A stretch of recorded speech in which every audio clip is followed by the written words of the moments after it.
Maritime Radio. Maritime Radio.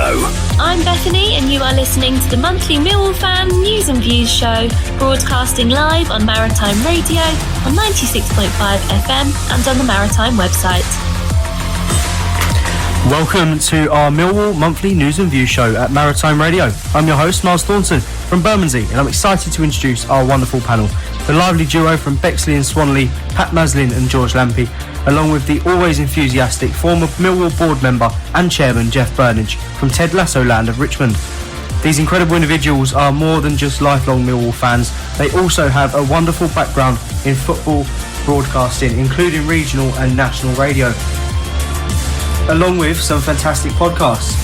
As always, we'll explore everything related to Millwall, plus we're looking forward to chatting with a former Lion whose skills took the Lions to the top flight for the first time and the only time in their history. Today's last friendly match played at the Den against Portuguese Premier League team GD Estoril Pereira brought in a 3-0 win for the Lions, with Mihailo Ivanovic scoring once and Josh Coburn scoring twice. That is friendlies, minutes, tactics and formations being tested. The real action begins next Saturday. To start with, we'll review last Monday's Fans Forum, which was held at the Den. Jeff was there. Jeff, can you take us through the outcomes for consideration? Yeah, well, it was an impressive evening on Monday, and what was particularly good, I think, was that the club produced full minutes of the whole 2 and a bit hours that went on. So on millwallfc.co.uk, the club website, they've printed absolutely exhaustive minutes about everything that was said. I think the first half was Mark Fairbrother, who's the managing director of the club, Alex Neil, probably the most important person, the head coach, and Steve Gallen. And Alex and Steve took most of the questions in the first half. After the short break, we had more commercial staff, Luke Wilson, commercial director, Alex Russell, the supporter liaison officer, and Max McClellan, Director of Communications. There were so many things asked that I think it's easier for people to go and look on the minutes that were produced. But the interesting things that Alex Neil and Steve Gallen had to say included Steve Gallen's strategy on signing players. One person asked why we'd signed so many, and Steve said that some of them were signed with development in mind, and he named Beneficio Baker, he named Zach Lovelace, he named AJ Matthews as people that he didn't expect to go straight into the first team, whereas he cited Luke Cundall and Josh Coburn and people like that who he thought would go straight into the side. Also the guy that we brought in that played up front from Sunderland, whose name Aaron Connolly. Aaron Connolly. He said that he was signed to go straight in the side. That was quite interesting.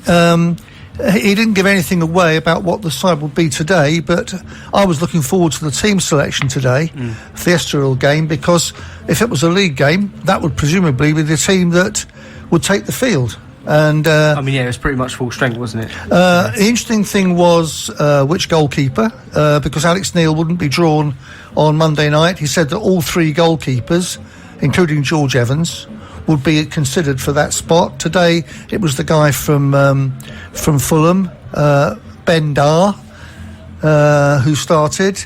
The midfield, it was interesting. He seems to really like Billy Mitchell, which is very pleasing for me personally. He started in midfield with Casper, and Billy was only going to play half a game, I think, because he's not played very much. And Negley, he played half a game as well. There were a multitude of subs in the second half. 3-0 at half time. Coburn 2, Mihailovic 1. Speaking about some of the players there, did he mention Nesbitt? I mean, we've had to take him back, obviously. He hasn't had a very good history at the club up till now. So did they talk about any of his past, and is he pulling his weight now? He said about Nesbitt, he didn't say much. He was quite guarded about Nesbitt. He just said that he's in training, he's with us, he'll be considered, but he's not quite fit at the moment, and it may have been a political answer. He didn't figure at all at Sutton or in the under-21s last night at Welling or today. He's not the only one that didn't figure, but he clearly isn't fit at the moment. we're in the dark. I think that will all become clear as the month goes on. I also like the fact that you've just mentioned that we're signing youth players that are there to progress through the system before they actually play out into our first team, and that's something that we haven't done for many a long day. So I think that's a good sign as far as the football club's concerned. I agree. What he did say about that was he liked players coming through to play in our under-21s with us first. He didn't want the players to be away for a year and not think of themselves as Millwall players. I think he was talking largely about Grant, who's been away for a season and a half. He must have thought himself as a Bromley player. So he said that he would like the best under-18s, like Alfie Massey came through last year, a whole year with under-21s in our building, and then they'd be ready to go and play in men's football. So I think the hint you can get from that is that Alfie Massey is one of the more likely ones to go out on loan before the end of the month. And I did notice also in the minutes, if I'm right, Jeff, you can tell me here, that Gallen is very much involved in the transfer business, isn't he? He's in on the transfers when they're taking place. I think he leads it. Yeah. I mean, I think the whole point about having a director of football and was that it's such a complex business now. So much time is consumed. We can't go back to the model that we used to have where the manager decided on who to go and watch and who to sign. It's just far too much time is consumed. So I think you can take it that Steve is there to be the buyer and seller of players. He'd obviously consult the manager, and Steve Gallen appointed Alex Neil, so they will be working closely together, and he'll have an idea of what Alex is looking for, and Alex Neil will have a chance to ask Steve Gallen what he's up to and who he's looking at. That's how I see it. Steve Gallen in charge of transfers in and out and loans. Any word on Ivanovic? Are we looking to sell if the price is right? He said that we have no need to sell any player, and he expects no significant outgoings, but they are planning in case Tanganga was to leave. He did say that we've got two plans, one with Japhet Tanganga and one without, but he's under zero pressure to let anybody go, so we're optimistic, and he's optimistic that we'll have no outgoings. Certainly Ivanovic, he said there's been no bid from any Premier League club, despite what you might read. And I think we're all a little bit surprised Tantanga's still with us, aren't we? Because I think we all thought come the end of the season he would be gone fairly quickly. He's had no interest in Tanganga from the Premier League. That's what he said. So I'm a little bit surprised about that. But look, the best case scenario for Millwall surely is that no one wants him apart from us, and we'll have him for the season. Good for us, right? I don't think Ivanovic is going anywhere this summer. Positive stuff. Brilliant. It was a really good fans forum. Everyone agreed. Best I've ever seen, and the minutes are really good. Have a look at them, everybody. They're very comprehensive. They answer any question you might wanted to have asked if you were there. Yeah, I couldn't be there, and they were very, very thorough for me to read, and yeah. Which we haven't had that before, Miles. I don't think. No, in fairness, I know the supporters club have run it for some time now, but I thought that was much more thorough than anything I've seen before. They weren't even there, was they? No, they weren't actually. No, and that was a little bit strange, wasn't it? It was. He did talk about a possible fans advisory board, a shadow board. I don't think the plans have got very far yet, but he did mention that, and be interesting to see what transpires there, who they asked to be part of that. Yeah. Anyway, there you are. Excellent. So then, let's go. Obviously, pre-season for Millwall has now finished. Jeff, what did you make of the pre-season as a whole from all the teams we played up until today? I'm always interested in pre-season. Some people don't want to go to a pre-season game. I think one of my fellow panellists, Pat, you're like that, aren't you? I don't like friendlies. I just don't go. One of my daughters goes. One of the other ones, she won't go to a pre-season friendly. So horses for courses. I didn't go to Spain. I don't know what went on there, but I was at Sutton on Tuesday, which was incredibly impressive. We absolutely blasted them away. Yeah. That was 6. We scored 6 there. I went to the under-21s last night at Welling, and it was clear who would not be involved today. Bangura Williams played most of that game. George Evans, I think, played all of that game. Grant, the centre-back, he played, I think, the whole of that game. So I wasn't expecting them to be in the 20 today, and they weren't. Yeah. Pat, is it worth coming to you, or...? Not really. I've not even watched them on the TV. I'm just not interested in friendlies. I know they're important and it's a kick around, etc., but it's really not my thing.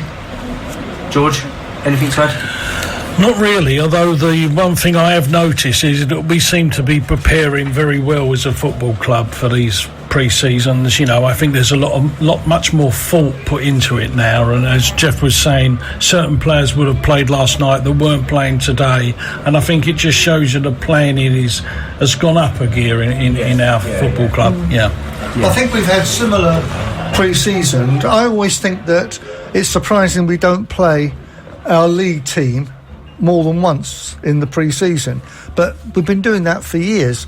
One difference this year was that, and it's happened a lot throughout football, is that rather than play 45 minutes then change to all 11, they're tending to play the starting 11 for 60 minutes to get 60 minutes in their legs and play 30 minutes for the oncoming subs. The following game, it's largely reversed, so everyone has had a game where they had 60 minutes in their legs.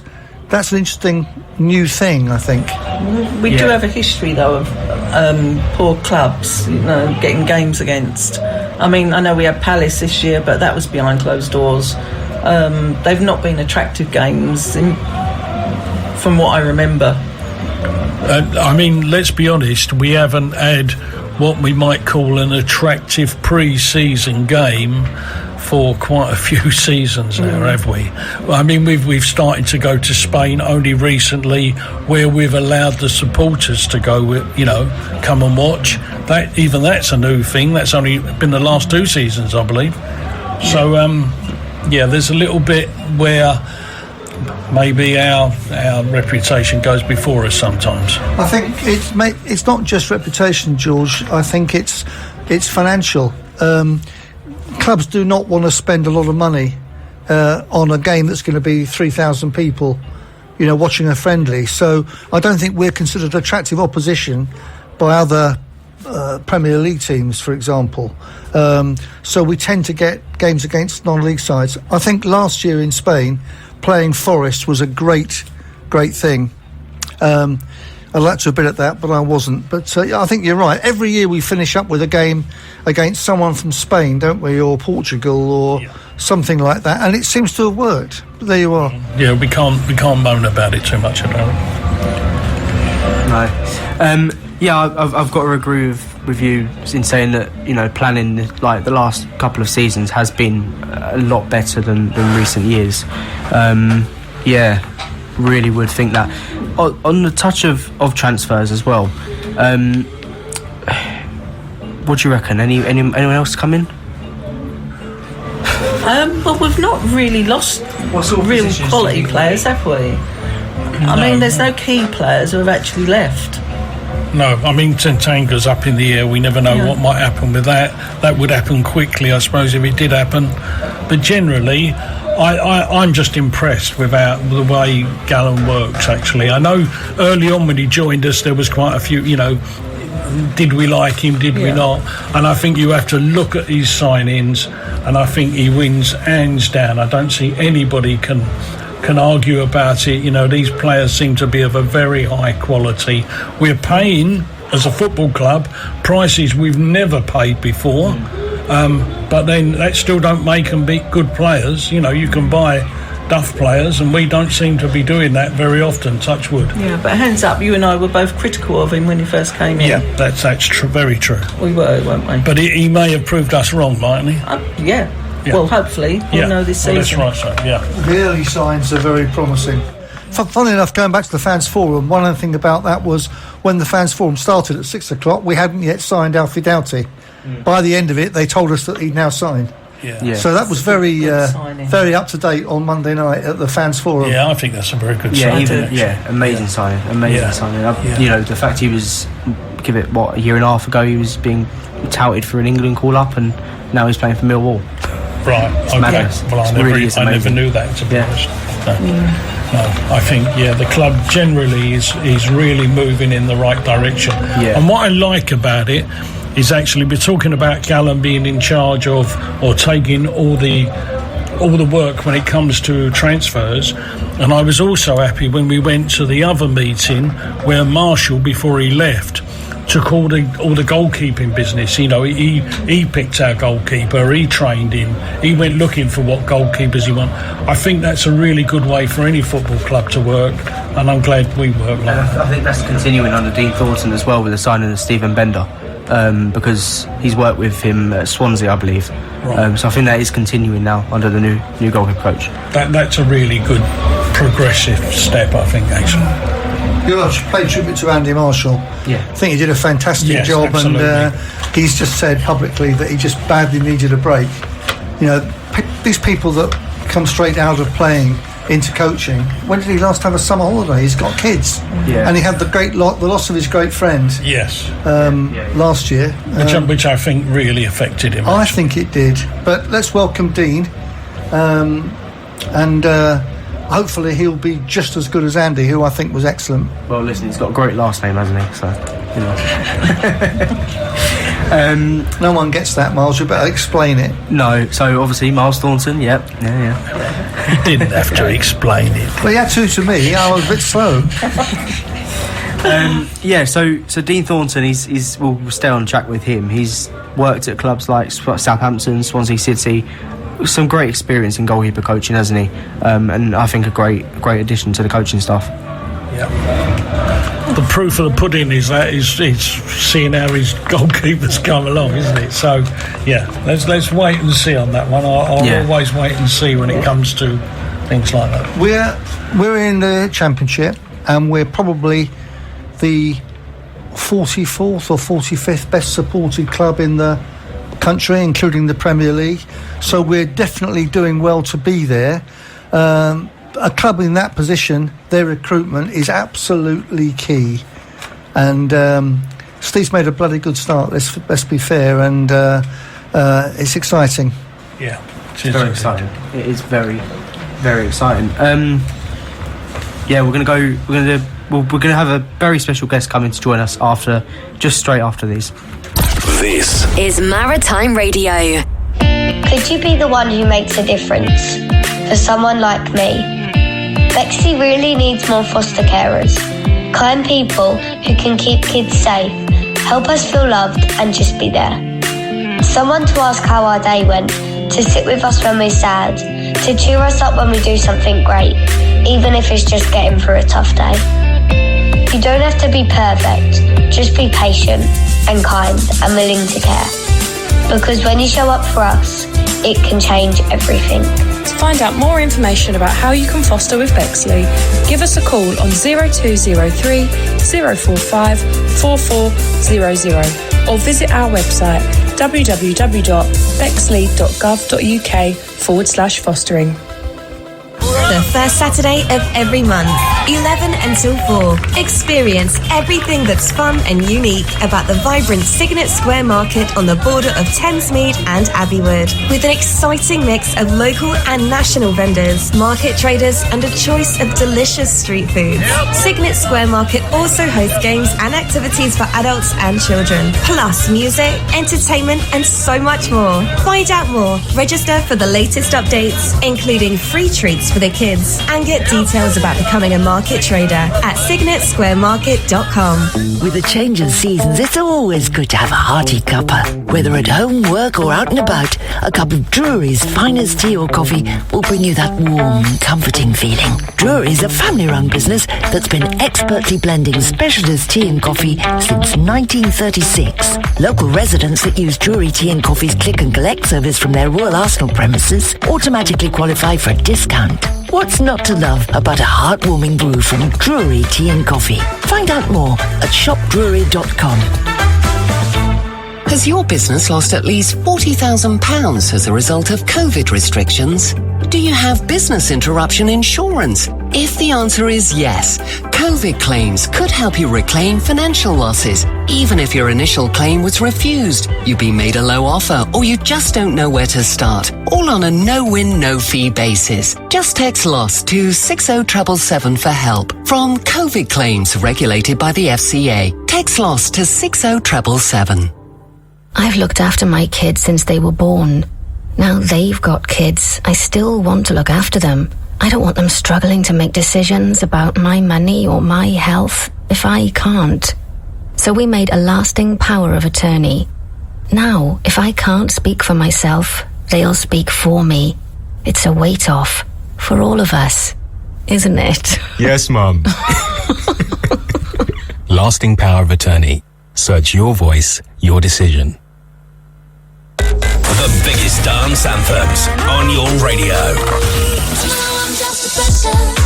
With Lee Everest.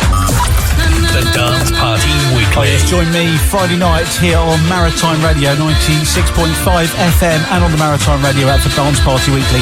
We're on from 9 o'clock Friday night. We've got club classics and current anthems, brand new hottest record every week and a brand new tune of the week and some exclusive interviews too. Dance Party Weekly with Lee Everest. This is Maritime Radio.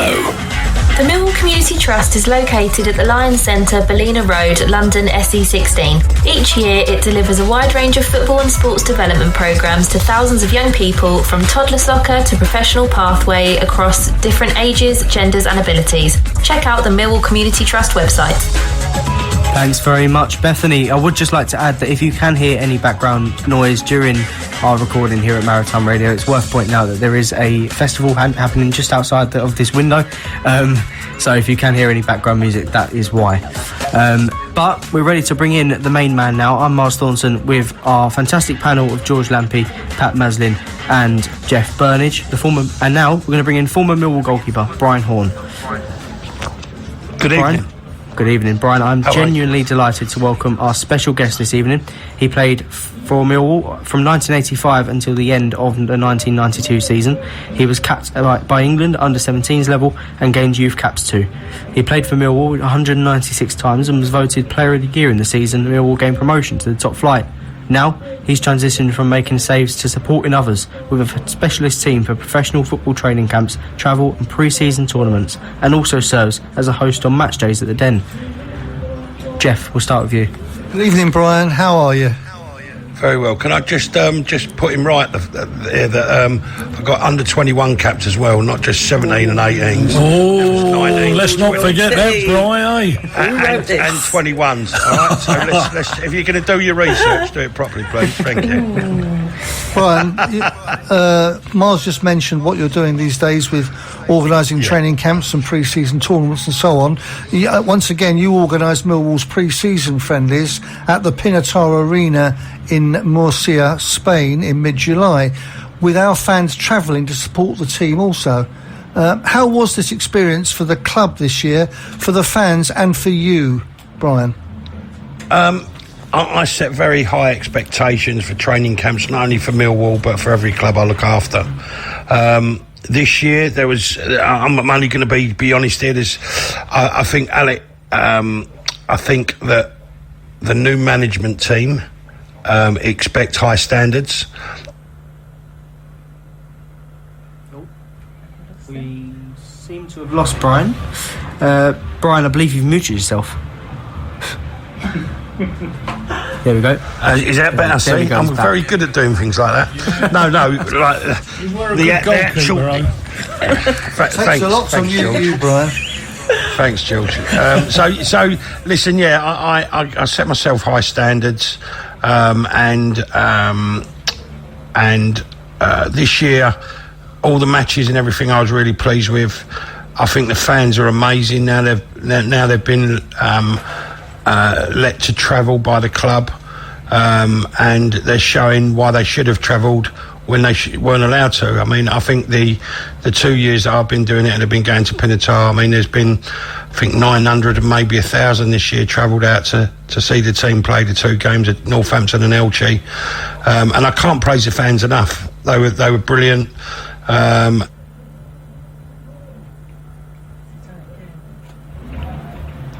Brian has gone. I don't think he's muted himself this time. Could be a connection error.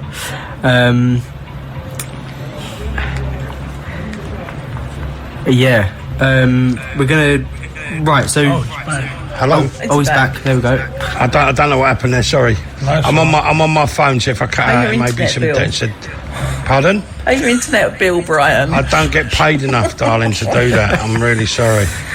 My phone goes off and I don't know when it's going off and it cuts out. But anyway, that's another story. So yeah, I was really, really happy with how it went. The fans were brilliant, and long may it continue. Obviously, we'll try and get some different venues where the fans can come as well. But I think over the last 2 years that the club has been to that area. I think it's gone really well. Hello, Brian. It's Pat. Pat, how are you? I'm fine, thank you. You good? Yeah, very well. Yeah, very well, thank you.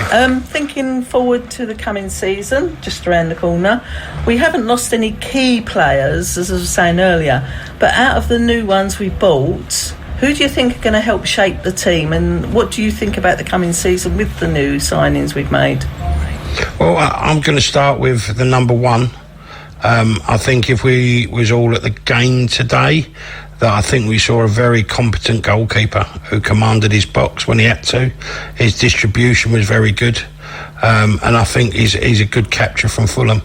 So obviously Dino's done his own work and he's brought him in, and I think first of all, I'm going to say this, but that the goalkeeping area, I think in any football team, is very, very, very important.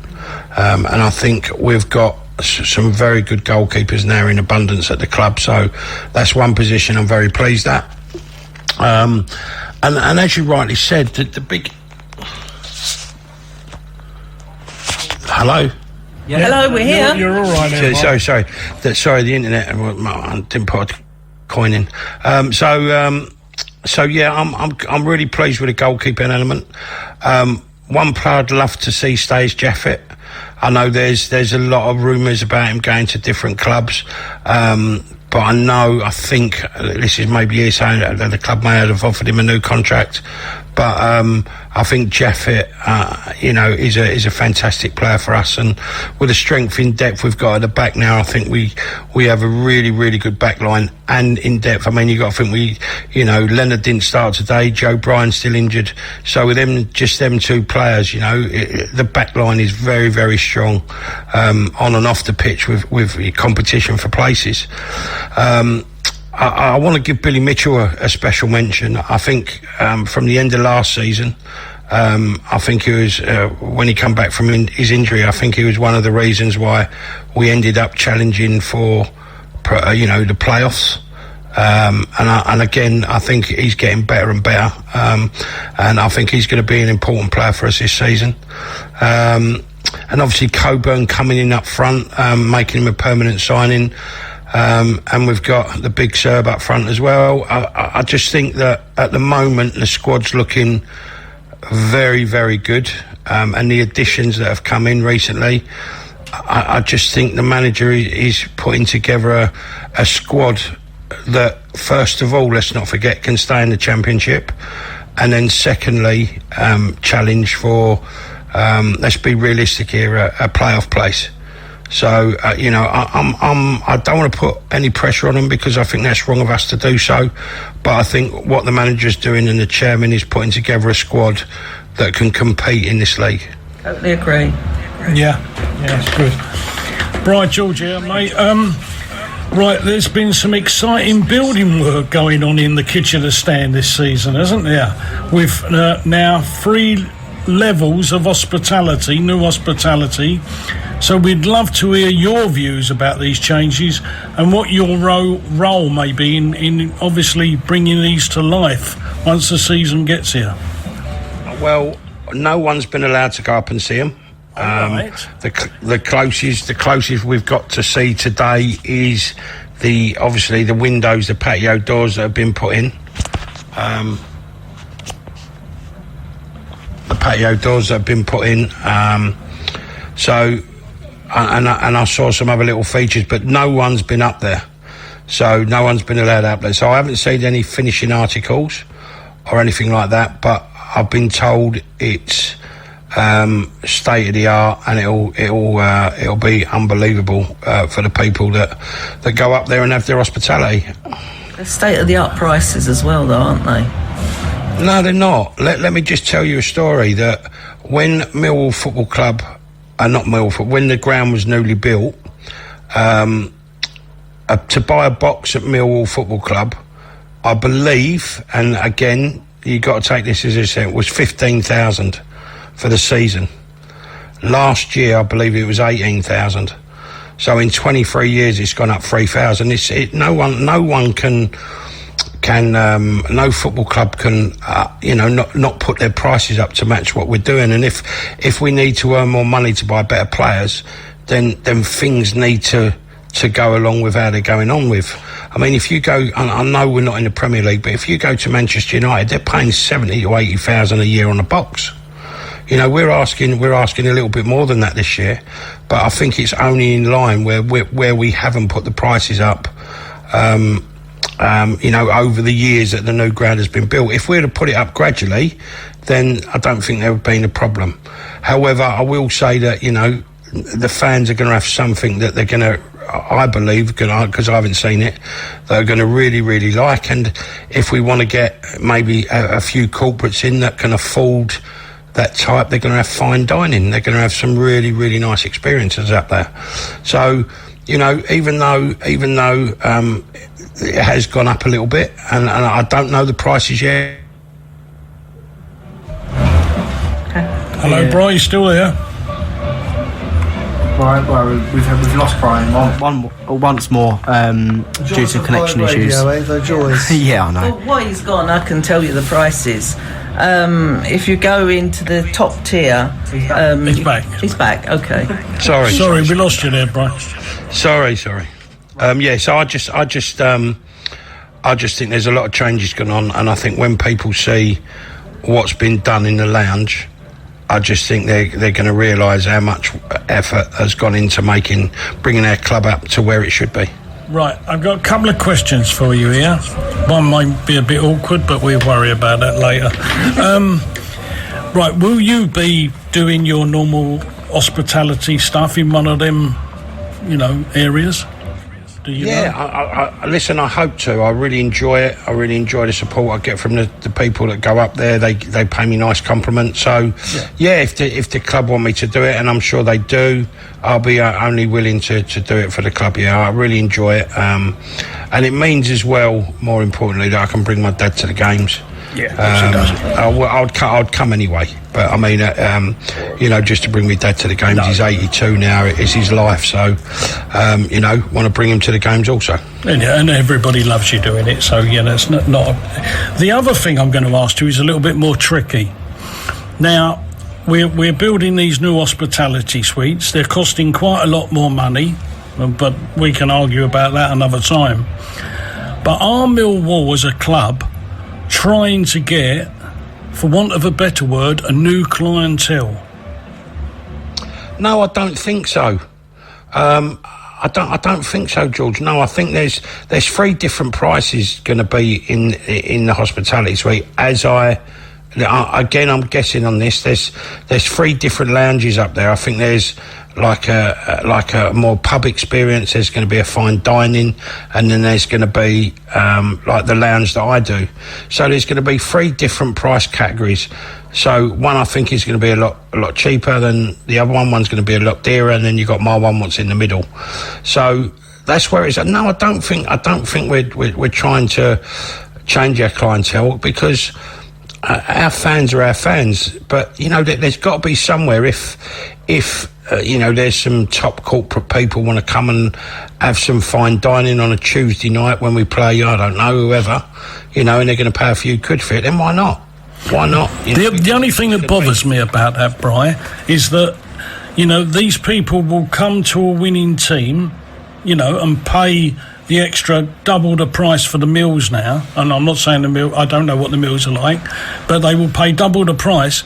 But should the team not do well, then people will disappear in a flash, and then the club will look at at the hardcore supporters that we are and wonder where we are if they push us out at all. So am I being ridiculous there? I don't know. I'm asking you a question there. I was to stay in my lounge. Do you expect there to be an increase every year in cost? I would expect there to be an increase every year. Yes, absolutely. Every year, every year. Do you think the product that you pick up every week will be the same price, or do you think it'll increase? No, I do expect it to increase, but I expect it to fit what is there, what we as Millwall supporters, expect. Brian, can I jump in here? George and I have a box down there, and we were basically told last year by the catering company they want corporate. They weren't interested in us. It was a terrible interview by them when they come around the boxes, and that's, I suppose, made us a little bit bitter against it all. So what is a box? Is a box not corporate? Well, no. I mean, she said, are you corporate or are you family? And we said family. Oh, right. And to be honest, we were looked down upon from that point. And I do understand some of the other boxes were actually asked what their earnings were. I think that's totally wrong. Before we start, if anybody asks what they earn, I think that's totally wrong, and I'll stand by that. But obviously, you've got to understand, for us to buy better players, right, and to bring up our margin to earn more money as a football club, so we can invest in better players, what we're doing at the moment, then we've got to put prices up. And that means that we can put a better team on the pitch in order to get where hopefully one day we'll get to. And in fairness, Brian, I mentioned this earlier, we are spending more money now than we ever have, so I would give you that all day long. The fans are that's because we sold the player to Crystal Palace. So there's a little bit more money this year than there've been in other years because we've sold a player for 14 million quid. So you got to applaud the chairman now, because the chairman is putting not only money into the new hospitality, but he's also putting the money onto the pitch. Yeah, absolutely. Now, if you have a look at the squad, what we've got at Millwall now, I'm going to say it's the strongest squad I've seen there for maybe 10 years. No, we agree with you. I would say it's the strongest squad we've had since we went up with you guys. Let's not put too much pressure on the boys. It's a strong squad at the moment, and I'm going to say now, and I'm not whatever, we've got a fantastic manager. Absolutely. We've got a fantastic manager that knows the division very well, and if we keep going the way we're going, in the next 5 years we'll have a season in the Premier League, just say. But I believe that he's the man to take us where we want to get to.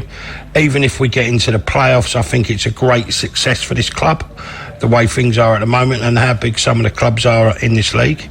But as I say to you, I'm trying to answer your questions in the politest way I can.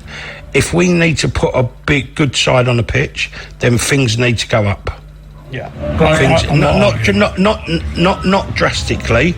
I'm not saying where it goes up 500 quid or whatever, but things need to go up to bring up the money that the club earns, which means we can spend more money on players. Yeah. And that unfortunately, that's the way it is now. It's not like it was when we played, where there's certain rules and regulations have been put in. Now going back to Pat, I have got to cut in there now. We are obviously live, but it's great to speak with you, and thank you very much for coming on. Before you leave us, very quickly, could you give us the reasons why Millwall has been a big part of your life for so long, and will you be following in the footsteps of Millwall goalkeepers Brian King and David Ford with a long-awaited biography? All right. I can't write, so I don't know about an autobiography or whatever, so that might take a little bit of time. But Yeah, Millwall, my family, my nan and granddad that are sadly no longer with us, my dad, who I said is 82, that's all I know. Millwall Football Club. I've played for him. My family has brought me through. It's the only club I'll ever support, and you know, they've been good to me, and I'll support the club as long as they want me to do the training camps, as long as they want me to do the lounge. You know, it's just been a massive part of my life, and you know, it's just been a joy to be there. And I was very fortunate enough to be in a side that played in the top flight for a couple of years. You know, I owe the club a lot, and you know, I'll always be grateful. That's lovely. And we were fortunate enough to see you, mate. Yes, Brian. Well, there you go, Brian. Thank you very much. There's a lot of players that come before us, though. So what you've got to realise is, as well, them players paved the way for our team to do well. The team that didn't go up in the 70s, I think it was, that missed out, and everybody else that played for Mill, they paved the way for us to go up, and we've paved the way now for these players to come in. It's all a stepping stone, and hopefully one day, as we say, we'll be back in the Premier League. Brian, thank you very much. Cheers, Brian. Thank you. Cheers, Brian. All right. Thank you. Take care. Thank you very much. We'll be back straight after these. This is Maritime Radio. Come on, sleepyhead. Time to get up and off to school. Thankfully, Abbey Travel have taken the stress out of the morning routine, providing peace of mind to parents and students in South East London and North West Kent. With our designated pickup points and journey tracker, we've made getting to and from school easier than ever. Find out more at abbeytravel.com/home to school or give us a call on 020 8312 9514. And we're pleased to welcome Beth's Grammar School and Maidstone Grammar for Girls. You could travel the world in search of the finest flavours, or you could look closer to home. At Panas Gurkha Restaurants, we're dedicated to delivering delectable dishes from both Nepal and India. Winner of the Asian Curry Awards Nepalese Restaurant of the Year 2024, why not dine in with us? Or enjoy a top-notch takeaway with our menu classics, or maybe try some of our exhilarating new dishes. Along with our exceptional menu, we pride ourselves on supporting the local community through charitable efforts. Panas Gurkha Restaurants. Come and see us in Blackheath, Hither Green and Falconwood, and online at thepanas.co.uk. I've looked after my kids since they were born. Now they've got kids. I still want to look after them. I don't want them struggling to make decisions about my money or my health if I can't. So we made a lasting power of attorney. Now, if I can't speak for myself, they'll speak for me. It's a weight off for all of us, isn't it? Yes, Mum. Lasting power of attorney. Search your voice, your decision. We are Maritime Radio. Maritime Radio.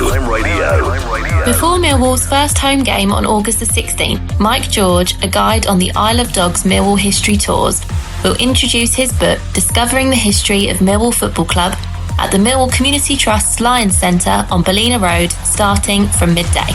Everyone who buys a signed copy will be supporting a great cause, as a donation will be made to the Millwall Community Trust with each purchase. Thanks very much, Bethany. I'm Myles Thornton, and I'm thrilled to be here with our wonderful panel, George Lampey, Pat Maslin and Jeff Burnige. You've already heard a little bit about the incredible work of our Millwall Community Trust and the positive impact that they have on the communities they serve. They truly make a meaningful difference. Why not go along to the book launch at the Trust and check out what's going on? Speaking of communities, first we'll get an update from Jason Vincent on the Millwall Lionesses and Romans, both wonderful teams under the umbrella of the Millwall Community Trust. Then, Millwall Lionesses manager Ted Jones chats with Eamon Barkley about their exciting plans and preparations for the upcoming season. Millwall Lionesses beat Dulwich Hamlet 2-0. Lionesses' next game is on Sunday the 3rd of August away at Eastbourne. Both Millwall Romans and Pride FC did not play any fixtures this week. However, there will be a tournament with further details to come. Thanks for joining us, Ted. You have 9 new signings as of today. Last time out, Mia Lockett on the Maritime show spoke very positively about those who are joined by the 5th of July. Since then, you've added Tony and Bussy. Could you tell us more about Tony? Yeah, it's been a really big season for us all, sort of pre-season in terms of recruitment. You know, we've got 9 players in, a 10th coming very soon. And hopefully, I think, again, another 3 or 4, which we're looking for. So, yeah, everyone's settled in really well. Tony's done really well stepping in. She's come from Sutton. She's another young player, bags of ability, you know, real big potential for the future, I think, which has been a similar characteristics to a lot of the players which we signed and brought in. You know, we wanted to bring some experienced players in, you know, which we still want to get a few more in, but also a lot of younger players who we can develop and push on and hopefully help them push high up the tiers and hopefully push us high up the league. So, yeah, Tony's done really well. I think she's going to have a really big season for us. She's technically really good on the ball, the centre midfielder. So, yeah, plenty to come from her. Excellent. Was expanding the squad a priority this season? And if so, what motivated that? Yeah, recruitment was a massive part of what we wanted to do. I think we felt that we definitely needed, you know, to change up the squad slightly. You know, we had a good core group. There was a few individuals which we let go and they moved on. But we definitely felt we needed to get some fresh blood into the team, fresh ideas, I think, especially to help us push on and progress. So, yeah, it's definitely been really important. It's going to take a bit of time for them to settle in and understand how we want to play. But, you know, pre-season so far, you know, 3 games and 3 good performances. We can't complain. So, yeah, they're really good characters that we've brought in, really good individuals ability-wise. So, yeah, we feel that we've got a much stronger squad than we did last year. I think we've got a lot more depth and a lot more competition. So, Jack and I were quite adamant that we wanted to have 22 players for each position. You know, we've got a lot of under-18s who are also competing with the first team squad. So, yeah, we're definitely in a really good position. And I think it just means that everyone week in, week out has to be at their best and battle hard in training because there's easily another player can take their shirt. So, yeah, we're really happy with how we're recruited and hopefully we can sign a few more. A great dimension to your tactics there, Ted. The new arrangements made last season under the Millwall Community Trust are now entering a full season with Jack and yourself. How has that experience been so far? Yeah, Jack and I are quite happy with how things are going at the moment. You know, when we came in, we spoke sort of internally about sort of a 3-year plan and we've sort of touched on towards the next 5 years, but sort of last season, the main focus was to consolidate and make sure we stayed in the division, you know, after a poor start and start to get some ideas across, you know, which we felt we was happy with. There's some really good points and really good moments from last season which we could take, but definitely feel like there's a lot to improve on. But yeah, we're definitely going in the right direction. You know, it hasn't really been a break for us in terms of the off season. We've done a lot of work with getting the structure right off the pitch and making sure the correct systems are in place and, you know, all the off-field dealings and work that goes on behind the scenes is correct and the structure is right for us to push on. So that was a big focus in the off-season, which, you know, we feel like we're in a good place. I think financially it's going to be a positive year for us. You know, I think hopefully that can help us push on longer term in the future. So that has been a big focus for us. And now I think the focus is onto the pitch, you know, trying to push on. I think, you know, the last 2 to 3 years, you know, we've always been in that group that's just outside the top 4. You know, your likes of Fulham, who obviously gone up, Dartford, Dorking, Saltdean, Barking had a good season last year. We've always just been outside that group. So I think our main focus is to try and break into that group. You know, how can we close the gap towards the top 3 or 4 teams? I think this season will be quite open. I think a lot of teams, you know, Dorking have signed a few good players. Barking have also done the same. Everyone's going to recruit and get stronger, but we feel like the season's going to be quite open. So for us, it's about being the best that we can each week. You know, hopefully we can close that gap to that top 4. And I think the closer which we can get towards that top 4, I think gives the group a lot more confidence, us more confidence. And then you never know what could happen. But yeah, I think the main focus for us is to try and bridge that gap towards the top, you know, improve on where we were last season. And again, continue to build for the future.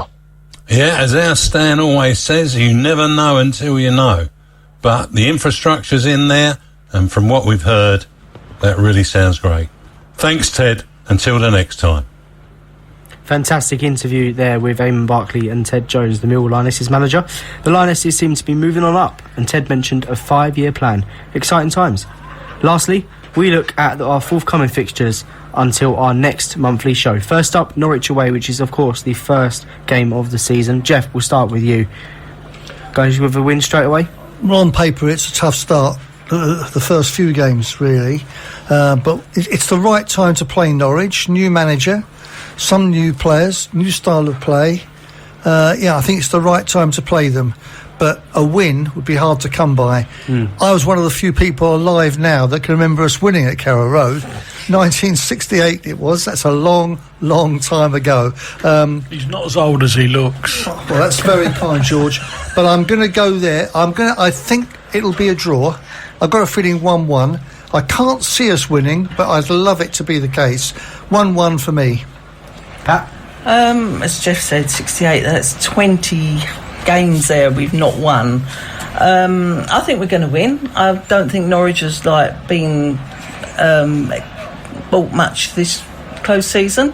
I think we're a really good team at the moment. I think they'll be kicking at their heels to get out there and show the manager what we can do.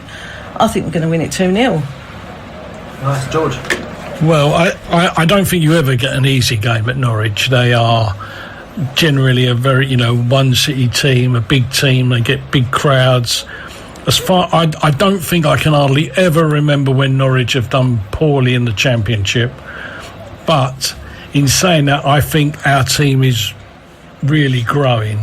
And I think we will start off the season getting a draw here at Norwich, which I think will be a fairly good result. What sort of draw do you reckon? I think it'll be 1-1. 1-1, okay. Well, I'm going to go with Pat, and I think we're going to win. Obviously, it'll be the first win against Norwich at Carrow Road in my lifetime. Since Jeff was a boy. I was never a boy. But I am gonna go with the win. So Barnet beat Newport. Newport beat Barnet in the week to progress into the first round of the Carabao Cup. We'll be heading to Rodney Parade in the first round.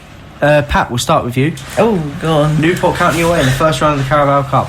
It's not a competition we usually do well in, but No, and no one's really that bothered, I don't think. Be nice for him to put some of our youngsters out against them.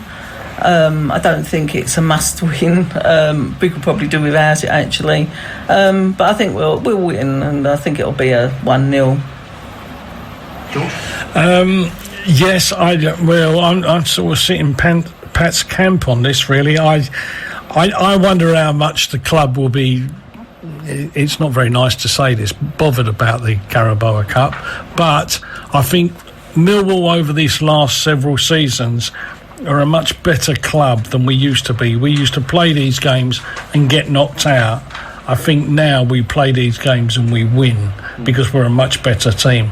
So I expect us to not sweep Newport aside, but I think we will actually beat them quite convincingly.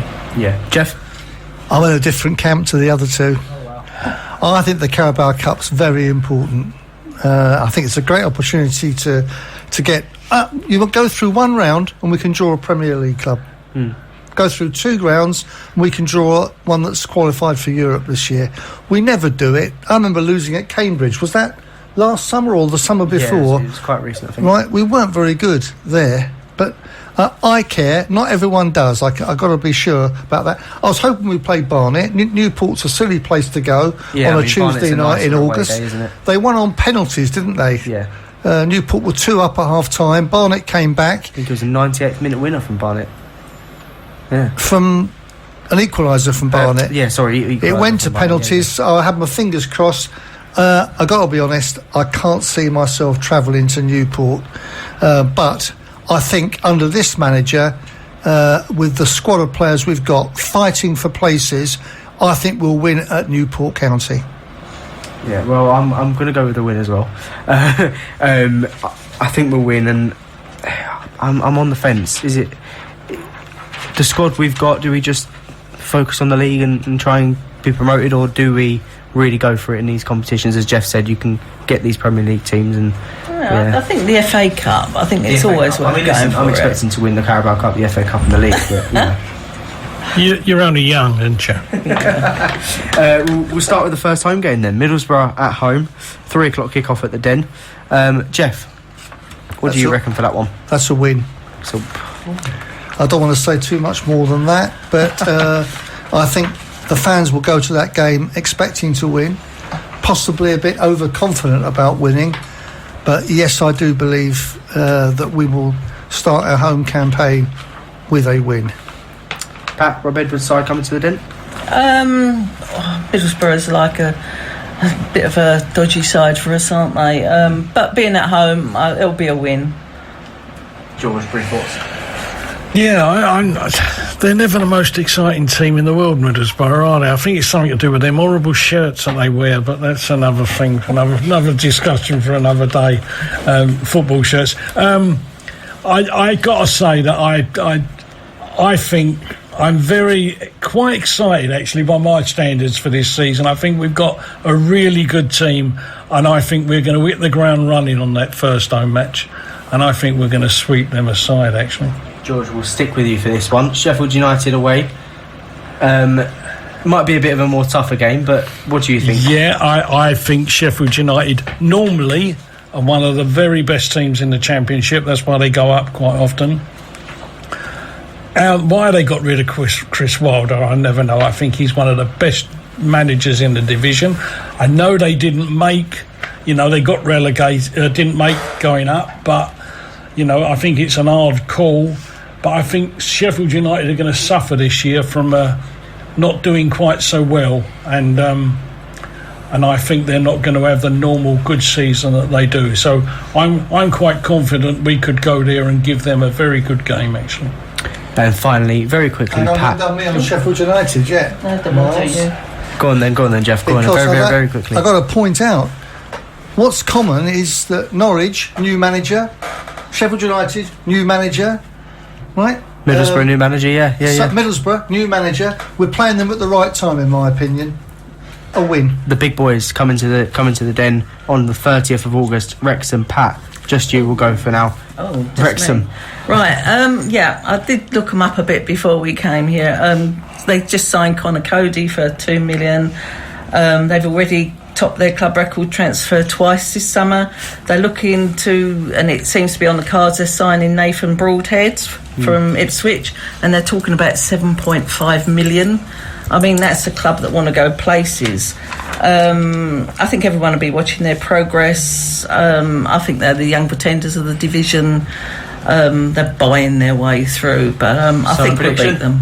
We'll beat them. Cool. Yeah. Brilliant.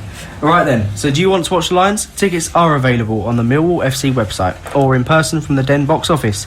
Check the website for complete details. The Den is a short walk from South Bermondsey Station and a 4-minute walk from transfer from London Bridge Station. Lastly, we'll return on Saturday, September the 6th with our Millwall News and Views show here on Maritime Radio. Thanks very much to our panellists, Pat, George and Jeff, and our producer, Duncan. Thank you very much for listening. Bye for now. Good night. Bye. Good night.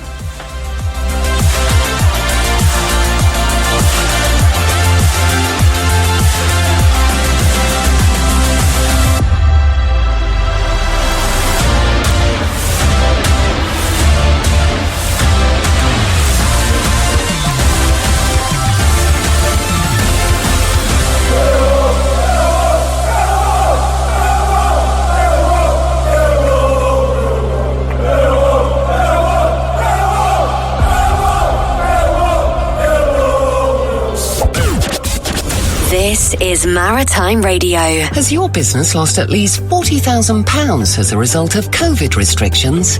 Do you have business interruption insurance? If the answer is yes, COVID claims could help you reclaim financial losses. Even if your initial claim was refused, you've been made a low offer, or you just don't know where to start. All on a no-win, no-fee basis. Just text LOSS to 60777 for help. From COVID claims regulated by the FCA. Text LOSS to 60777.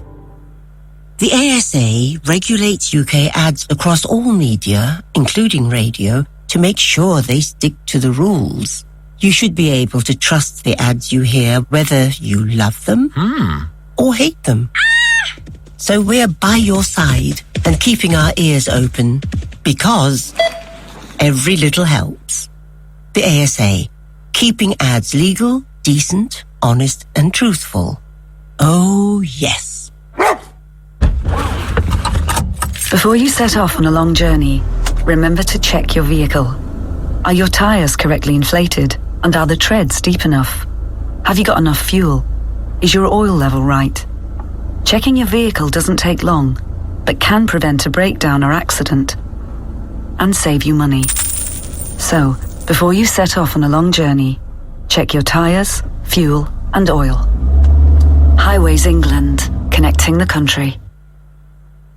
On smart speaker, online at maritimeradio.co.uk. Local radio for Greenwich. This is Maritime Radio.